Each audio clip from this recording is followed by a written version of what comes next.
जी नमस्कार दोस्तों, स्वागत है आप सभी का हमारे यूट्यूब चैनल पर। अगर आपने पीटीटी की काउंसलिंग करवाई है और आपकी सीट मनपसंद कॉलेज में नहीं आई है तो अब समय आ चुका है अपवार्ड मूवमेंट।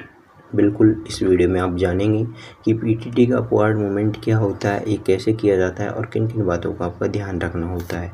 तो सबसे पहले तो सवाल आपका है कि आखिरकार अपवार्ड मूवमेंट वो क्या होता है।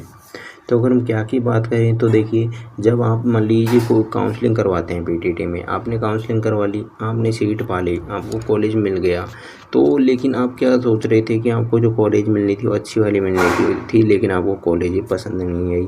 तो आप क्या कर सकते हैं, अपवार्ड मूवमेंट के लिए अप्लाई कर सकते हैं। इसमें क्या होता है, जब आप लोग अपवार्ड के लिए अप्लाई कर देते हो तो आपका एक तो ये कॉलेज है, ये कॉलेज तो आपका रहता ही है, लेकिन अगर आपको कोई नया कॉलेज मिल जाता है तो बाद में ये सीट आपकी रिजेक्ट हो जाती है। उस नए कॉलेज में आपको है जो कि एडमिशन लेना होता है।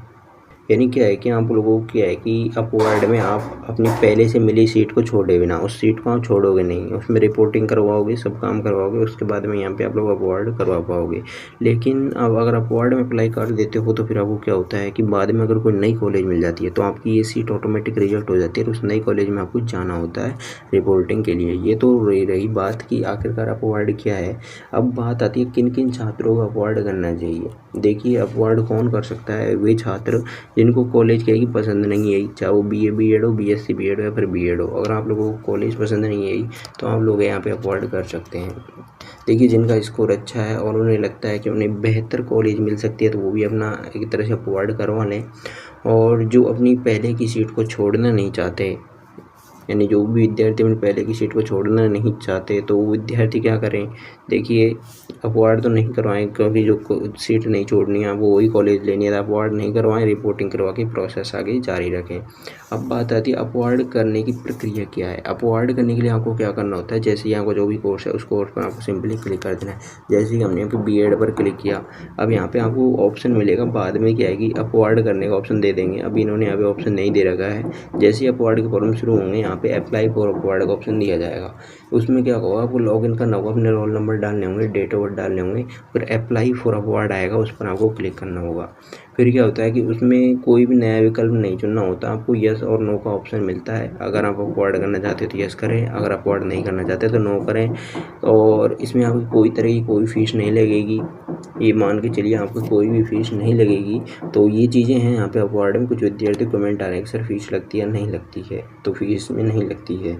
यहाँ पे आपको बता दें कुछ ज़रूरी बातें इसमें आपको जाननी ज़रूरी है कि अपवार्ड अगर आप करवा लेते हो तो बाद में देखिए, जिस तरह से मान के चलिए आपने अपवार्ड करवा लिया तो एक बार अपग्रेड हो गई सीट तो पुरानी सीट आपको वापस नहीं मिलेगी। मान के चलिए आपकी पहले सेकंड नंबर की कॉलेज थी, या फिर मान के चलिए आप मान के चलो आपको 15 नंबर की कॉलेज मिली है आपकी लिस्ट में से और आपकी अपवार्ड हो गई, अब आपको 13 नंबर की या फिर 12 नंबर की कोई कॉलेज दे दी जाती है। तो आपको क्या है कि वो 15 नंबर की सीट एकदम कैंसिल हो जाएगी आपकी।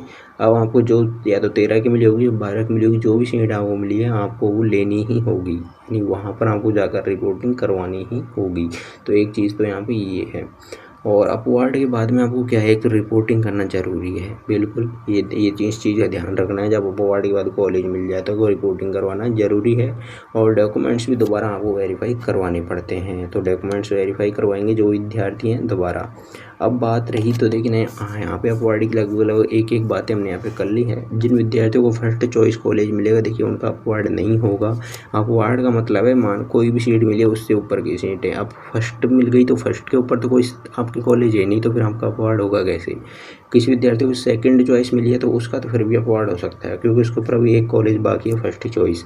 किसी विद्यार्थी को फिफ्थ चॉइस मिली है तो उसके ऊपर 4 कॉलेज बाकी है, तो वो अपवार्ड करवा सकता है ताकि उसको इन 4 में से कॉलेज मिल सके। अब उम्मीद है आपको ये वीडियो पसंद आया होगा। अगर आपके मन में अभी भी कोई सवाल है तो आप लोग कमेंट करें, वीडियो को लाइक शेयर और चैनल को सब्सक्राइब करना ना भूलें। धन्यवाद आप सभी का।